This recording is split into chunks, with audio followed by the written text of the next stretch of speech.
should have been retired years ago. Well, he's retired now. Ratchet, however... He just may be useful. He's even more popular than you were back in your heroic youth. Come to think of it, he even reminds me of you. I say he got lucky. His luck won't last forever. Ratchet Deadlocked is the fourth game in the Ratchet & Clank franchise, a series of platforming games that have always been as much about weaponry and gadgets as they have been about jumping and, platforming. You control Ratchet, an alien creature known as a Lombax, who's been captured by evil villain / television entrepreneur Gleeman Vox, operator of the Running-Man-style reality show called Dread Zone. Vox forces the universe's finest heroes to compete obstacle courses, combat thousands of enemies, and ultimately fight each other for the title of Dread Zone champion. As the title implies, Clank, Ratchet's former sidekick, is no longer part of the action.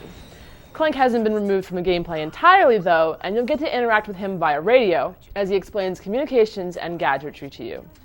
Al, the nerdy technician, is also back, and he'll be the go-to guy when it comes to upgrading your combat bots, Ratchet's new sidekicks in the game. The combat bots, thanks to their extremely adept AI, will follow you everywhere and shoot at any threats along the way.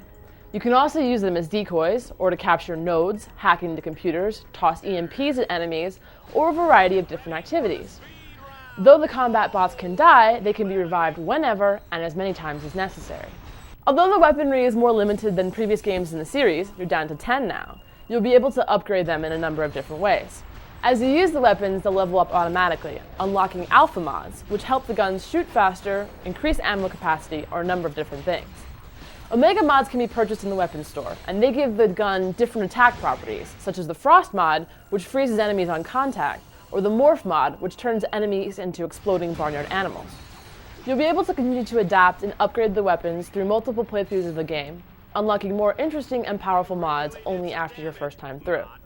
Although there are no vast improvements to the appearance, you'll be treated to smooth graphics, tons of visual effects, and highly exaggerated and animated movements and facial expressions of the game's humorous cast during the many cutscenes. The sound, too, is outstanding, as you'll get varied background music and explosive sound effects that correlate to the specific weapons that you'll be using. Since you're placed in the midst of a reality show, the game will also be narrated by the show's two announcers, the slimy Dallas and the seductive Juanita, whose in-game banter reveals exactly how they feel about Ratchet, Vox, and each other. The multiplayer mode is very well executed, and given that you have broadband and can find a full server, is well worth playing. You'll be able to play multiplayer offline up to 4 people and online up to 10 on the 11 maps that correspond to areas in the single-player game. Cooperative Mode is surprisingly well put together. You'll be able to jump into any level with 2 players. Though the rules are similar to the single-player, you'll have to work together to complete most tasks. Unfortunately, the single-player campaign is a little short.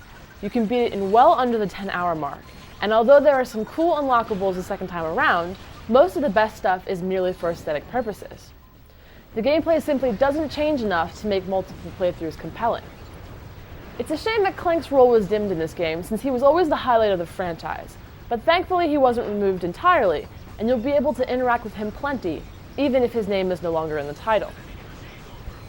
The major competition for Ratchet Deadlocked is the previous Ratchet games, though it still may be the best platform game on the market, which is a shame considering how little platforming is actually done in it.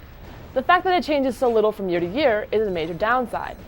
The gameplay is still excellent, and there are still minor tweaks that fine-tune the already impressive mechanics, but it feels like the same game year after year, and eventually even the most devoted to the franchise will begin to tire of it. Ratchet Deadlocked is a little on the short side, and too much like previous games, but all in all, it's an excellent game that combines humorous presentation, stylish weaponry, and a ton of different modes in one cohesive package. If you're a fan of weapon-centric gameplay with a charming platformer twist, this game will be a welcome addition to your collection.